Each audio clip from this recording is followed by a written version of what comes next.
안녕하십니까. 실록 간담 진행자 최준기입니다.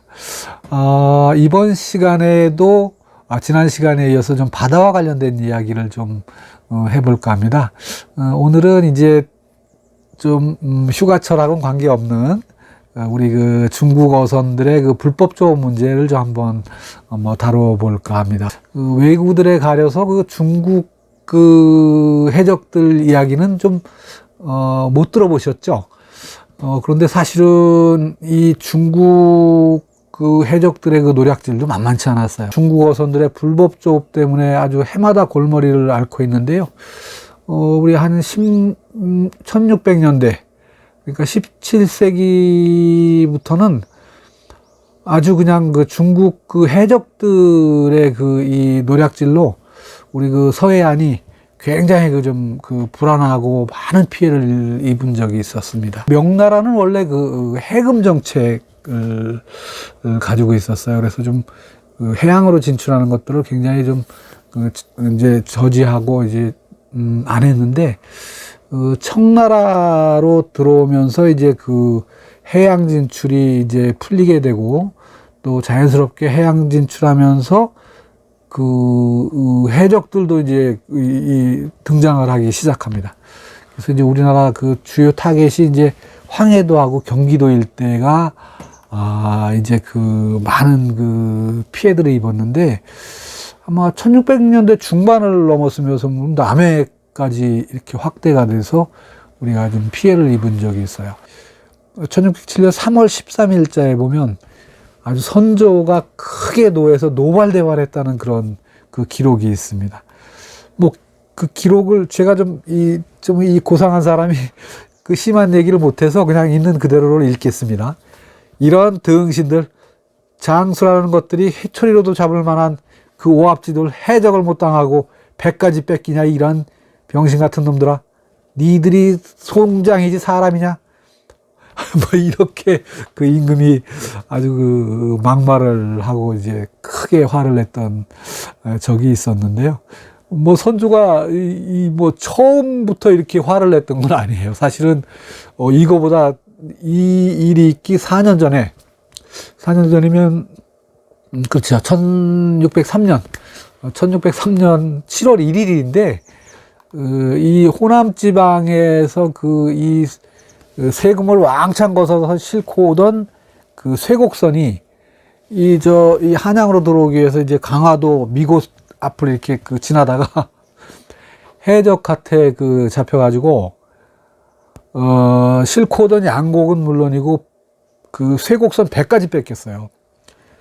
참 한심한 노릇이죠. 그 해적한테 그 쇠곡선이 털려가지고 완전히 막 그냥 다 뺏기고. 그래서 이때부터 아주 그냥 우리 조선 수군이 완전 호객님이 된 거예요. 그래서 호객님이라는 소문이 나면서 실제로 이때부터 해적선이 아주 그냥 급증을 했어요. 선조가 안 되겠다. 그래가지고 이제 그 대책회의를 조정해서 엽니다. 그래서 이제 비변사가 이제 보고를 하죠. 해적들의 근거지와 그 피해 현황 같은 것들을 이제 보고를 했습니다.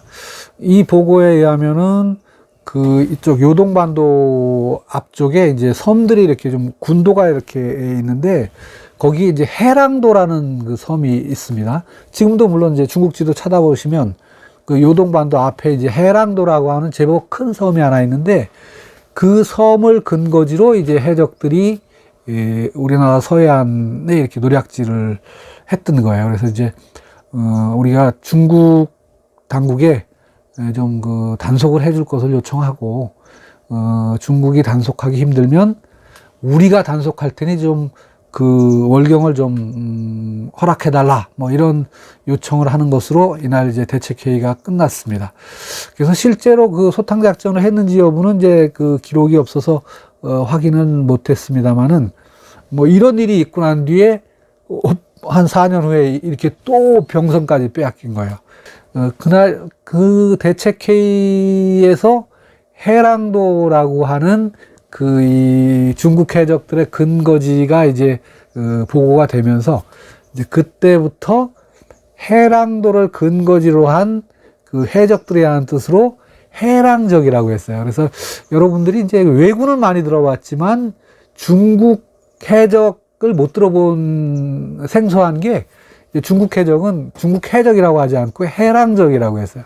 그래서 해랑적에 관한 그 기록이 많지 않아서 이제 여러분들이 그게 접할 기회는 없었을 텐데 실질적으로는 이 해랑족들도 외구 못지않게 그 노략질을 많이 했어요. 1492년인데요.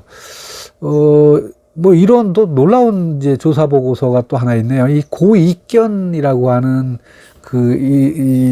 좀 밀수업자죠. 그러니까 이 밀수업자를 잡아서 이제 조사를 하는 과정에서 너 어떤 경로로 어떻게 중국에 들어가서 이 밀수품을 가지고 들어왔느냐, 이제 그런 그 경위를 조사했더니 마포를 5월달, 그러니까 1492년 5월달에 마포를 출발해 가지고 평안도, 선천, 해랑도, 중국 이렇게 다녀왔다는 거예요. 근데 놀랍게도 이제 그 해랑도에 갔더니 아니 중국 땅인데 중국인은 정작 5가구밖에 안 되고 우리 그 제주도 주민이, 제주도 출신 우리 조선인이 20여 명이 거기서 고기잡이를 하거나 화전을 일고 살더라는 거예요. 그래서 이제 당국에서 깜짝 놀랐죠. 아니 우리 주민이 어떻게 중국 가서 이렇게 미립국을 해서 살고 있단 말이야. 당장 잡아와야 되겠다. 그래서 이제 세환계획이라고 이제 강제로 이제 그 우리 백성들을 이제 소환하기 위해서 세환계획을 수립해서 이제 중국에 통보하기로 했는데 그 이후로 뭐 별다른 기록이 없어요. 흐지부지 된 것 같아요. 1494년입니다. 1494년에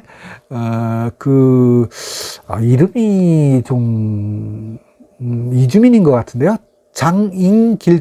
장잉길동이라고 하는 이제 그 도둑을 잡아서 조사를 했는데 의금부의 이제 수사 보고서입니다. 이 내용은 이 장잉길동이 그 해랑도에 침입을 해서 몰래 들어가서 육포 2000첩, 각죽 101장, 곡물 80석을 획득했다.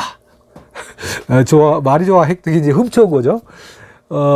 이제 이 정도 물량을 도둑질했으면 이건 사형에 해당되는데, 그런데 이제 여기가 이제 그 바다고 이 경계가 불분명해서 이 장 씨가 이걸 뭐 중국 땅인지 모르고 그냥 그 외딴 섬에 들어가서 털었는데 그게 하필이면 중국이었던 거지.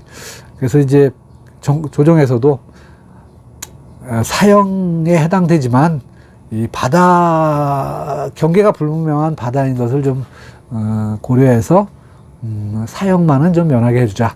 그래서 감형을 해줬다는 그런 내용이 있어요. 3월 20일 날 대대적인 우리 주민 그 세환 계획을 수립해서 착수합니다.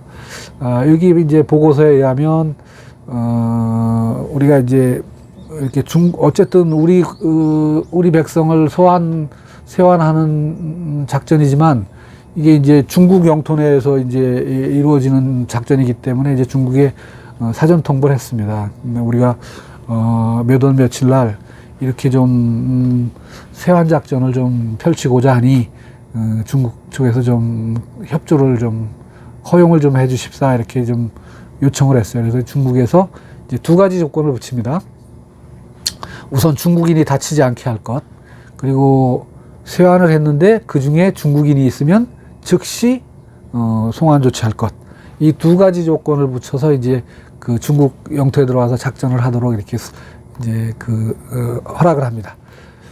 그래서 이제 그해 6월 달에 이점이라고 하는 이 수군을 지휘관으로 해서 26척의 그 선박을 군함을 동원해서 해랑도와 인근도서 일대를 싹 그냥 싸그리 뒤져가지고 무려 한 명의 그 우리 조선인을 이제 잡아서 체포해서 강제 이제 세안을 했습니다. 근데 진짜 이 정도의 대대적인 작전이면 그 후속 조치가 기록으로 남아야 하는데 그 이후에 후속 조치 기록이 없어요. 이게 웬일인가 좀 의아하다는 생각은 했거든요. 그런데 이제 한 100여 년 후에 그 의문점이 확실히 풀립니다. 청나라가 들어서면서 이제 17세기 들어서는 이제 이런 해적들이 무척 많이 이제 증가가 돼가지고 이제 우리 조선 당국에서 도저히 안 되겠다. 다시 한번 그 해랑도를 그 소탕작전을 벌여서 좀 뭐 근거지 자체를 좀 한번 싹 없애버려야 되겠다. 조정 당국에서 이제 그런 계획을 세웠는데 비변사가 반대를 해요. 그거 안 됩니다. 그래서 이제 이제 우리 조정 대신들이 이제 깜짝 놀랐죠. 아니 너희들이 먼저 저 세환을 하자고 이제 소탕 작전을 하자고 해도 좀 시원찮을 판에 비변사 니들이 이걸 반대할 수가 있어? 그랬더니 이제 비변사에서 이렇게 말합니다. 100여 년 전에 우리가 그 해랑도를 소탕 작전을 했을 때 그때 우리가 101명을 그 세환을 했더니 잡아왔더니 정작 그 중에 101명 중에 64명이 중국인이야. 그리고 우리 한국인은 우리 조선인은 48명밖에 안 됐어. 그래가지고 그때 우리 죽을 뻔했잖아. 그 중국인을 64명이나 잡아왔다니까. 그래가지고 그 걔들 몰래 풀어주냐고 우리가 돈을 얼마나 쓰고 걔들이 입 막느냐고 우리가 얼마나 고생을 했는데 또 그 짓을 해. 나라 망해. 하지마. 하지 맙시다. 이렇게 돼가지고 이제 선조가 깜짝 놀라가지고 그렇다면 하지마. 그래서 이제 이 대대적인 세환 계획이 이제 없던 걸로 이제 포기를 했어요. 그 해랑적들이 날로 흉포화되고 규모가 커져가지고 아주 우리 수군이 당해내지는 못했어요.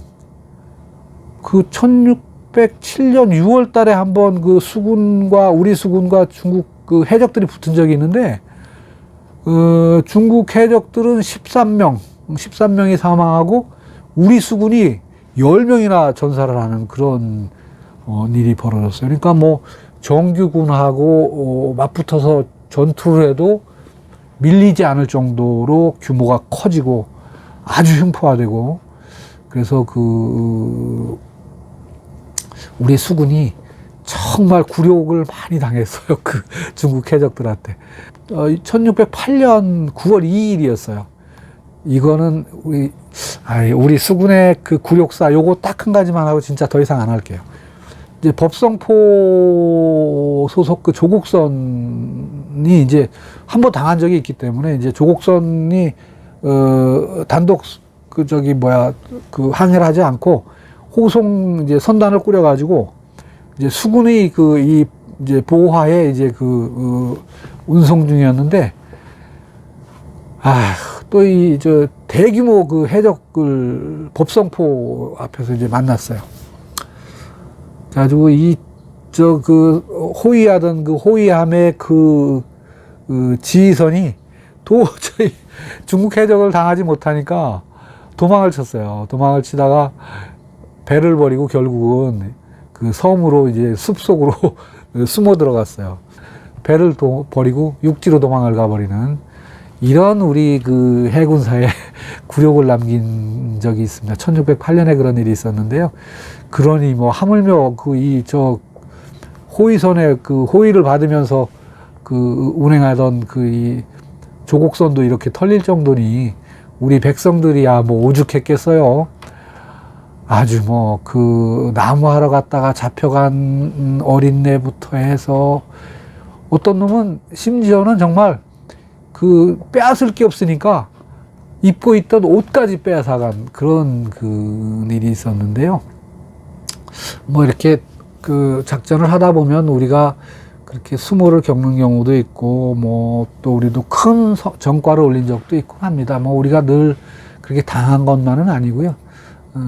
우리도 때로는 큰 피해를 입히기도 하고 많은 이 해랑적들을 우리가 그 이제 선멸하기도 하고 했었는데 해경이 그냥 중국 어선들의 저항으로 그렇게 희생당하는 그런 안타까운 일도 발생하고 했었는데요.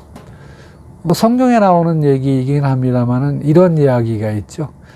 세상에 새삼스러운 건 있어도 하늘 아래 진실로 새로운 것은 없다라는 이야기가 있는데요. 맞는 것 같습니다. 오늘날의 이런 그런 양국 간의 그런 갈등이나 불법 조업 이런 것들이 어제 오늘의 문제는 아닙니다. 적어도 한 16세기부터 이렇게 쭉 지금까지 내려오는 그런 양국 간의 작은 사소한 갈등들인데요. 좀 하루빨리 이런 양국 간의 갈등이 좀 정리가 돼서 아마 우리 바다의 평화와 질서가 이렇게 정착되기를 기원해 봅니다. 오늘 좀 어떠셨어요? 좀 중언부언 이렇게 좀 했는데요. 재밌게 보셨는지 모르겠습니다. 좀 재미없으셨더라도 다음을 기대한다는 의미에서 저를 또 응원해 주는 의미에서 좀 구독자 버튼 한번 눌러주세요. 감사합니다.